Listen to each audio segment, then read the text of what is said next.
আল্লাহর উপর সবকিছু ডিপেন্ড করে, রেসপেক্ট দেওয়ার মালিক আল্লাহ। তো আলহামদুলিল্লাহ যে one of the best match আমার, এবং সব থেকে জিনিস যেটা অবশ্যই আলহামদুলিল্লাহ টিম জিতেছে, এটা সব থেকে বড় পাওয়া।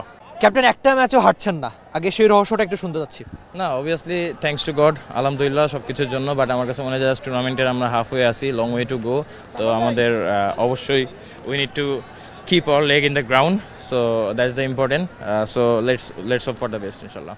শেষ ওভারে 25 রানের বেশির একটা সমীকরণ, উইকেটে গেলেন হুট করে, অনেক কিছু হলো মাঠে, তো আপনার প্ল্যানটা কি ছিল? মানে একেবারে এরকম ফিনিশ বাংলাদেশের টি-20তে দেখা যায় না খুব একটা, আপনার প্ল্যানটা কি ছিল? না, অবভিয়াসলি যেটা বললাম যে অবশ্যই আলহামদুলিল্লাহ থ্যাঙ্কস টু আল্লাহ। আর যখন আমি ব্যাটিংয়ে গেছি, খুশ দিলে আমাকে বলতেছিল যে এখান থেকে ম্যাচ জিতা সম্ভব, এবং লাস্ট ওভার যখন ছিলাম রাব্বি ভাই আমার সাথে কথা বলতেছিল যে তুই থাকলে হয়তো ম্যাচটা জিতাতে পারবি। সো আমার কাছে মনে হয় যে বিশ্বাসটা অবশ্যই ওই সময় কাজে দিয়েছে, এবং অবভিয়াসলি আল্লাহর উপর সব কিছু ডিপেন্ড করে, রেসপেক্ট দেওয়ার মালিক আল্লাহ। তো আলহামদুলিল্লাহ বাংলাদেশের হয়ে মানে সব মিলিয়ে আপনি স্বীকৃত টি-20তে প্রায় 200টার বেশি ম্যাচ ফেলছেন, তো অনেকবার ব্যাটিং করেছেন, অনেক ম্যাচ জিতিয়েছেন। এটা কি আপনার টি-20 ক্যারিয়ারের সেরা ইনিংস কিনা সেটা একটু শুনতে চাচ্ছি। এমন ম্যাচ উইনিং নক আসলে মানে যারা দেখেছে অনেক দিন মনে রাখবে।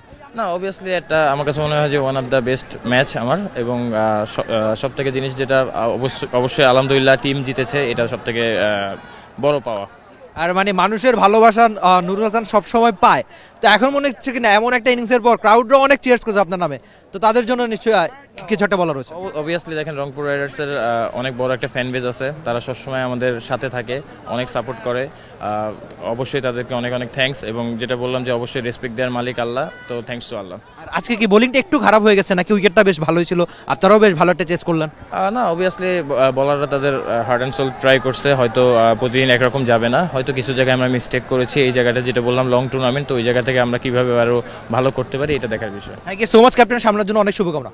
নুরুল হাসান সোহান ছিলেন টি স্পোর্টসের সঙ্গে, দারুণ একটা ম্যাচ জিতিয়ে, আসলে এমন ম্যাচ জয়ের পর কি বলতে হয় সেটা সবচেয়ে গুরুত্বপূর্ণ ছিল। শেষ ওভারে 25 রানের বেশি একটা সমীকরণ, তবে এমন দিনে জয়ের নায়ক একজন নুরুল হাসান সোহান।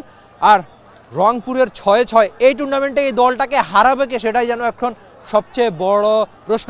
গ্লোবাল সুপার লিগ অলরেডি হয়ে গেছে জিতে, তারপর সবচেয়ে গুরুত্বপূর্ণ সবচেয়ে যে ব্যাপারটা, নিশ্চয়ই রংপুর রাইডার্স সামনে তাদের জয়ের ধারাটা ধরে রাখতে চাইবে। আর এমন দিনে গল্পটা কেবল নুরুল হাসান সোহানেরই। Rifat Emil, T sports, Sylhet. Bangladesh premier league 2025, 7টি দলের জমজমাট লড়াইয়ে মাতবে পুরো দেশ। দেখতে চোখ রাখুন টি স্পোর্টস নেটওয়ার্কে।